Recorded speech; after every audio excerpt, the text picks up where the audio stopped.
So for the mission statements, I chose to look at Walmart and Target's because they are competitors. And Walmart's mission statement says to save. It says to save people money so they can live better.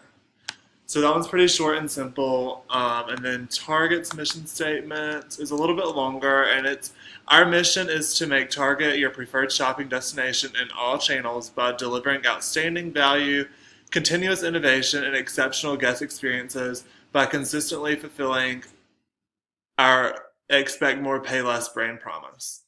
And I like Target's mission statement a lot more just because it is so much more detailed and it really kind of encapsulates how they're going to help you to truly save money and like live a better life.